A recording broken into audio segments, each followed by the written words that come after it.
Good evening. My name is Professor Daniel Benson.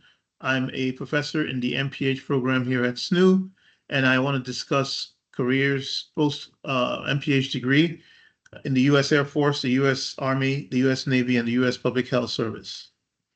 So let's talk about the Army. The U.S. Army Medical Department, AMED, includes a robust public health program for all eligible beneficiaries. This involves a wide range of activities from disease surveillance and prevention to health promotion and environmental health. We also have the Armed Forces Health Surveillance Division. They act as central epidemiologic health resource for the military, conducting military surveillance to protect service members and allies. The Defense Centers for Public Health, these centers are located across the U.S. They conduct various public health activities, including epidemiological surveillance, investigations, and consultations.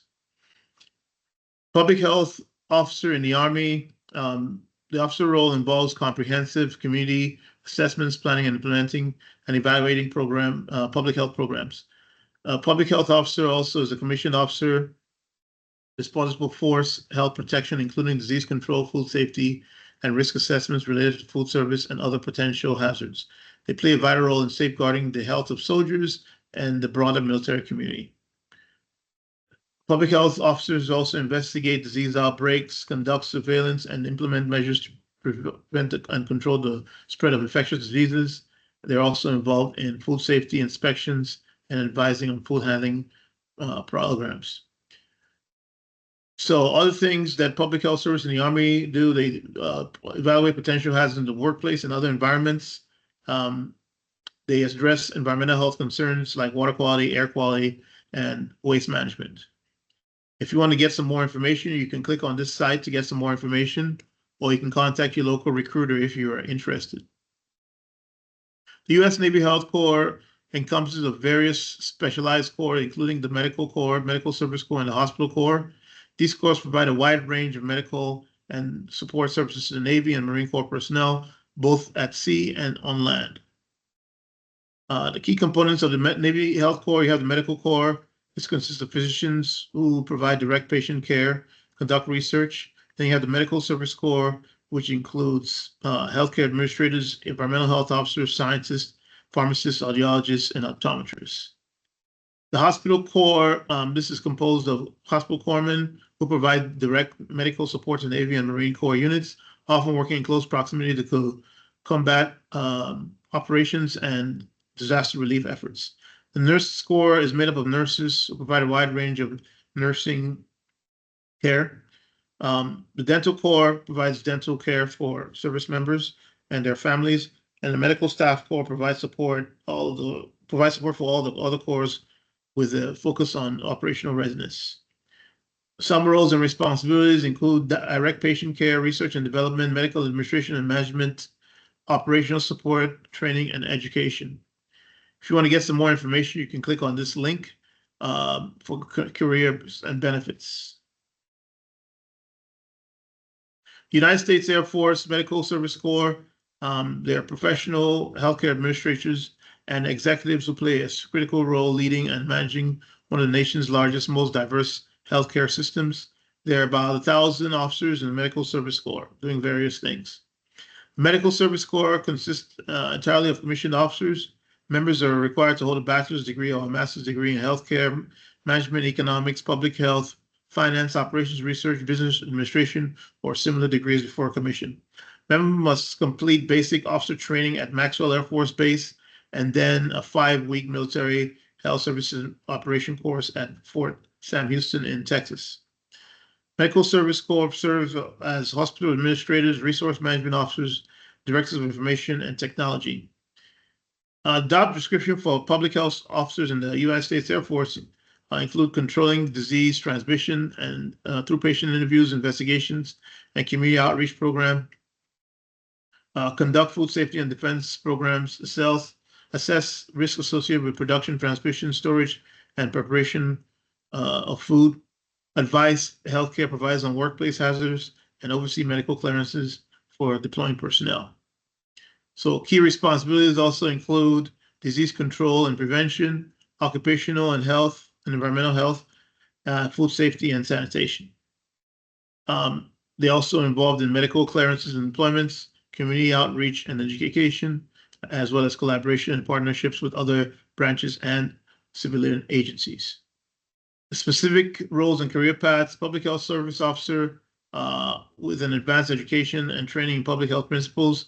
Their career opportunities for graduate school for public health officers in the Air Force.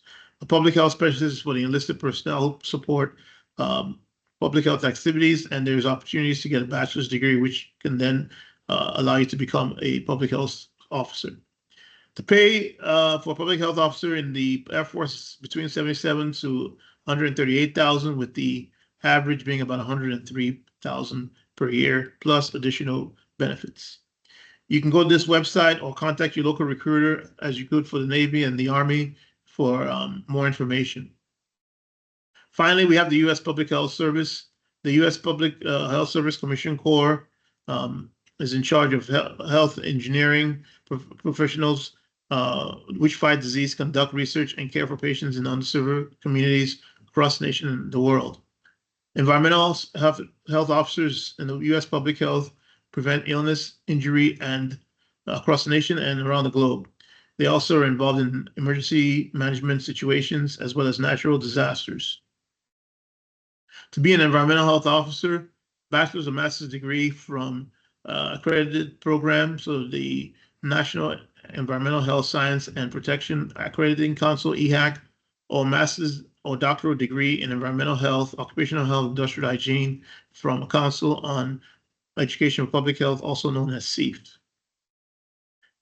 Scientists in the U.S. Public Health Service Commission Corps represent a cadre of officers who have earned doctoral degrees in a variety of roles. So psychologists, researchers, laboratorians, program managers, and emergency responders.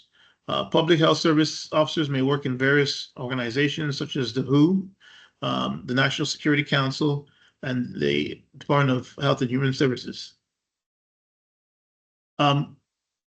Doctorate level degrees required to be a scientist, and again, it has to be from an accredited program. As a public health officer, you receive 30 days of vacation per year, paid federal holidays, paid sick leave, as well as paid maternity leave, and little to no cost medical care through TRICARE. So certain federal agencies may offer student loan repayments. It's called a public service loan forgiveness, which allows people that work for the government or nonprofit to have their loans forgiven after 120 loan payments, which is basically equals to about 10 years.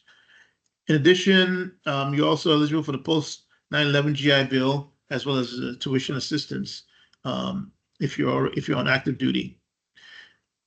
The U.S. EPA, the Coast Guard, the CDC, Indian Health Service, the National Institutes of Health are all places you can work as a Public Health Service Commission Corps officer. If you want to apply, you can go to this website.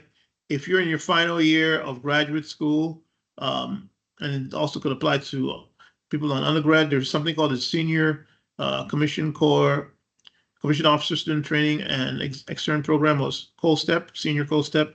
And this is basically, you receive basic pay and allowances as the lowest ranking officer, which is an ensign, while in the program, and are guaranteed a spot in the Public Health Service Commission Corps once you graduate. So you can get some more information about that with this link down here. And these are the references that I utilized to put this presentation together. So that concludes this presentation. If you have any questions, you can reach out to me. My name is Dr. Tanyo Benson. I'm on the Global Outlook, and you can reach out to me there. Thank you for coming and have a good day.